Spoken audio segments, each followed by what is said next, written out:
కూటమి గాని గెలిచాక ఎవరి పార్టీని వాళ్ళు పెంచుకోవాల్సిందే అంటున్నారు కూటమి పార్టీల నాయకులు. అంతవరకు బాగానే ఉంది కానీ అధికారం పంచుకోవటం దగ్గరే అసలు గొడవ. అది పిఠాపురం కావచ్చు, నెల్లిమర్ల కావచ్చు. అధినాయకత్వం కలిసిపోయినా క్షేత్రస్థాయిలో మాత్రం ఎవరికి వాళ్ళు తగ్గేదే లేదంటున్నారు. అధిష్టానం నచ్చజెప్పినా బుజ్జగించినా పెద్దగా ప్రయోజనం ఉండటం లేదు. పదవి నీదే కానీ అధికారం మాదంటూ జనసేన ఎమ్మెల్యే మీద విరుచుకుపడుతున్నారు నెల్లిమర్ల టీడీపీ ఇన్ఛార్జ్. మరి ఈ కార్పొరేట్ ఎమ్మెల్యే అక్కడ నెట్టుకొచ్చేదెలా?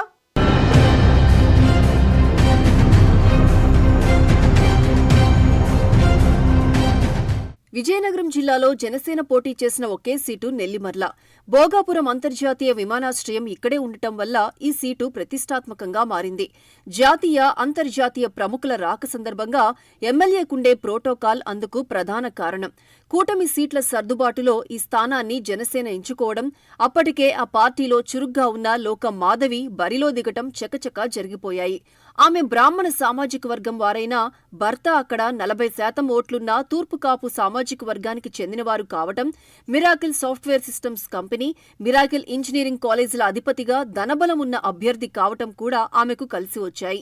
జనసేనలో చురుగ్గా ఉంటూ కొన్ని సామాజిక కార్యక్రమాల ద్వారా నియోజకవర్గంలో పేరు తెచ్చుకోవడం ఆమెకు కలిసి వచ్చిన అంశాలు.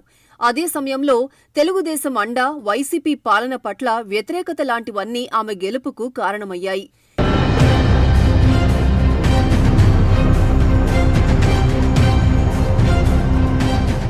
ఇక ఇక్కడి తెలుగుదేశం ఇన్ఛార్జ్ కర్రోతు బంగారాజు విషయానికొస్తే చిన్నప్పటి నుంచి తెలుగుదేశంలో ఉండటం, అంచెలంచెలుగా పార్టీలో ఎదగటం ఆయన ప్రత్యేకత. భోగాపురం విమానాశ్రయానికి 15,000 ఎకరాల భూసేకరణ జరపాల్సి వచ్చినప్పుడు రైతుల నుంచి తీవ్రమైన ప్రతిఘటన వస్తే వాళ్లందరినీ ఒప్పించడంలో కీలక పాత్ర పోషించారు. అందుకే ఆయనకు పార్టీ నియోజకవర్గ బాధ్యతలు అప్పగించింది టీడీపీ అధిష్టానం. అయితే సీట్ల సర్దుబాటులో నెల్లిమర్ల నియోజకవర్గం జనసేనకు వెళ్లటంతో ఆయనకు నిరాశే ఎదురైంది. ఆ తర్వాత కాలంలో రాష్ట్ర ప్రభుత్వం నామినేటెడ్ పదవుల పంపకంలో ఆయన్ను రాష్ట్ర మార్క్ఫెడ్ చైర్మన్ గా నియమించింది.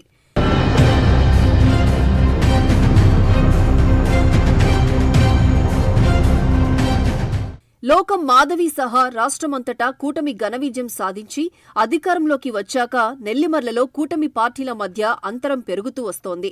ఎమ్మెల్యే తన కార్పొరేట్ వ్యవహార శైలితో ఎవరినీ లెక్క చేయడం లేదన్నది టీడీపీ వాళ్ల వాదన. అదే సమయంలో అధికారిక కార్యక్రమాల్లో టీడీపీ వాళ్లకు సమాన స్థానం ఇవ్వటం కుదరదన్నది ఎమ్మెల్యే మాధవి వాదన. ఈ విభేదాలు రోజురోజుకు పెరుగుతూ రావటం, స్థానికంగా జనసేన, టీడీపీ మధ్య అంతరాలు పెరుగుతూ రావటం కార్యకర్తలను కలవరపరుస్తోంది. ఇప్పుడు ఎమ్మెల్యేకి, టీడీపీ ఇన్ఛార్జికి మధ్య పచ్చగడ్డి వేస్తే బగ్గుమనే పరిస్థితి వచ్చింది. ఈ మధ్య ఆ విభేదాలు బాహాటంగానే బయటపడ్డాయి. ఎమ్మెల్యే మాధవి ఒక సమావేశంలో టీడీపీ నేత బంగారాజును, ఆయన అనుచర గణాన్ని కించపరిచేలా మాట్లాడారని, అందుకు దీటుగా బంగారాజు కూడా నీకు ఈ ఎమ్మెల్యే పదవి నేను నా పార్టీ పెట్టిన భిక్ష అంటూ సమాధానమివ్వడంతో చిన్నపాటి మాటల యుద్ధమే జరిగిందంటారు. నెల్లిమర్ల నగర పంచాయతీ జనరల్ కౌన్సిల్ సమావేశానికి ఎక్స్ అఫీషియో సభ్యులుగా జనసేన ఎమ్మెల్యే లోకం మాధవి, ఏపీ మార్క్ఫెడ్ చైర్మన్ కర్రోతు బంగారాజు హాజరయ్యారు. విద్యుత్ స్తంభాలు, వీధి లైట్ల మీద చర్చ సందర్భంలో ఇద్దరి మధ్య గొడవ మొదలై ఒకానొక దశలో తీవ్ర రూపం దాల్చింది. దీంతో సమావేశం మధ్యలోనే ఎమ్మెల్యే బయటకు వెళ్లిపోయారు.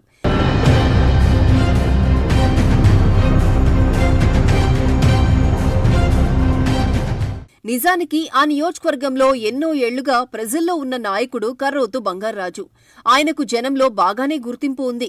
అది తెలుసు కాబట్టే టీడీపీ ప్రభుత్వం ఆయనకు మార్క్ఫెడ్ చైర్మన్ పోస్టు ఇచ్చింది. మరోవైపు తక్కువ కాలంలోనే ప్రజాసేవలో తనకంటూ ఒక ప్రత్యేక స్థానం సంపాదించుకున్నారు ఎమ్మెల్యే మాధవి. జనసేన అధినేత పవన్ కళ్యాణ్ ఆశీస్సులతో ఆ పార్టీ తరపున ఏకైక మహిళా ఎమ్మెల్యేగా గుర్తింపు తెచ్చుకున్నారామె. అయితే ఈ ఇద్దరికీ ఒకరంటే ఒకరికి గిట్టకపోవడమే కార్యకర్తలకు సమస్యగా మారింది. పనులు జరగాలంటే ఎవరిని ఆశ్రయించాలో అర్థం కావటం లేదు. నాయకుల పంతాలు పట్టింపులతో రెండు పార్టీల కార్యకర్తలు నలిగిపోతున్నారట.